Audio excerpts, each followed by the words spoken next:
Sa isang bahay na puno ng sugat at selos, nagkita-kita ang 5 na magkakapatid. Bawat isa ay may sariling saloobin, sariling sugat na hindi pa hinahayaan.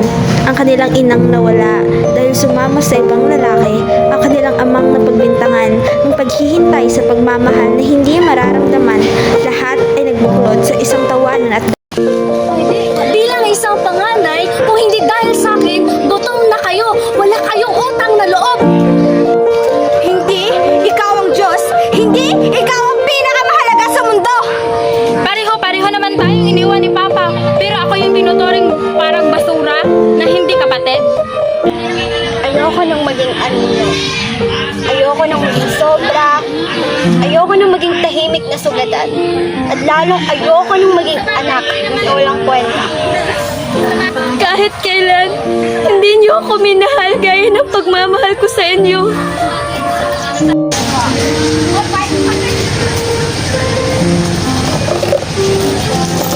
Ano ba yan? Anong ginawa mo? Anong sorry ka dyan? Ano? Iyak-iyak ka? Paparaanin mo naman yung pagiging OA mo? Hoy! Bakit gano'n ate? Di ba dapat kakampi kita? Bakit palagi mo nalang pinapahirap ang sakit at pait na ating nararanasan? Tapi!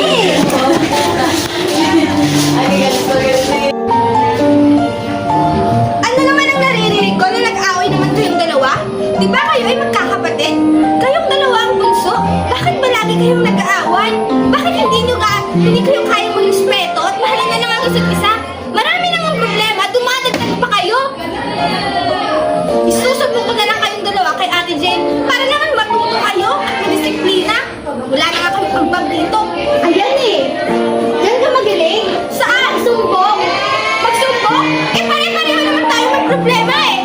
Kayong dalawa, wala naman kayong inaambag, pinapaaral pa kayo, wala pa kayong ginagawa kundi mag-away! Ano ang bag niyo? Mag-away na lang? Di nga kayo marunong maglinis dito sa bahay, away pa kayo? Ano? Natutuwa ka dyan? Kasalanan mo to eh. Hey! Alam mo ba? Nag-aaway ang dalaw doon? Hindi ko alam kung bakit. Siguro sa bag lang. Ang OA naman ng dalawa. Di ba? Ikaw ang panganay. Disiplinahin mo ang mga yun. Wala ka kayong ambag dito eh. Nasaan sila? Ano sa kwarto nila? Malamang.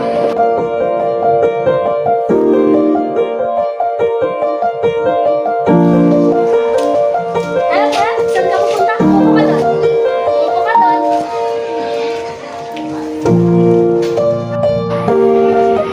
Oh, ate, nakita mong dalawang yan? Dalawang yan? Nag-aaway lang dito sa labas. Sa sana. Nakita mo bang bakas ni Ana? Saan? Sino sumumpa dito? Ikaw ba? Oh, bakit ako? Hindi ako tumawa ng kahit ano sa inyong lahat, ha? Si sino? Baka siya. Siya naman kasi yung kaaway mo eh. Pinagalitan Bakit sumumpa sa kanya? Sir G naman eh. Tingnan mo. Tingnan mo yung nangyari sa mukha niya. Ah, ganon. Hindi ka namin pinagtutulungan.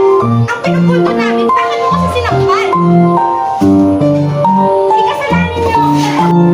Hindi naman namin sinabing na mali ka. Ang sa akin lang, hindi ba kayo sasawang mag-away magkapatid? Araw-araw na lang? Ha? Ako nga, napapagod na ako kakatrabaho para lang sa inyo, para mapag-aral ko kayo ng maayos, tapos gaganituhin nyo na lang ako? Babastusin nyo na lang ako? Ganun ba yun? Yan ba yung tinuturo sa paaralan nyo? Teka nga lang, bakit parang sinasabi mo ikaw lang yung tama? Ikaw lang yung naghihirap dito. Eh, 5 tayo dito eh. Kung nahihirapan ka, nahihirapan din kami. Nakakasawa yung maging anino mo. Tsaka kayo rin tatlo. Nakakasawa kayong maging kapatid. Sana, hindi ko na lang kayo naging kapatid. Naiinis ako sa'yo, lalo na sa inyong tatlo. Mga perwisyo kayo. Akala niyo kung sino kayo magagaling? Kung sino kayo nagtatrabaho? Pinapakain niyo ba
Alam mo ba, na lahat kami nag-aaway ng dahil sa'yo.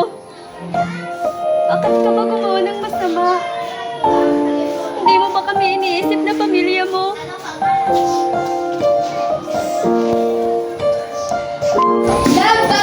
Hindi ko naman kasalanan yun. Mahal, hihinga ako ng tawad para sa'yo.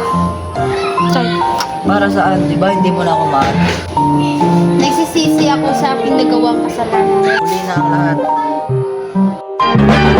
One is the loneliest number that you'll ever do. Two can be as bad as one. It's the loneliest number since the number one.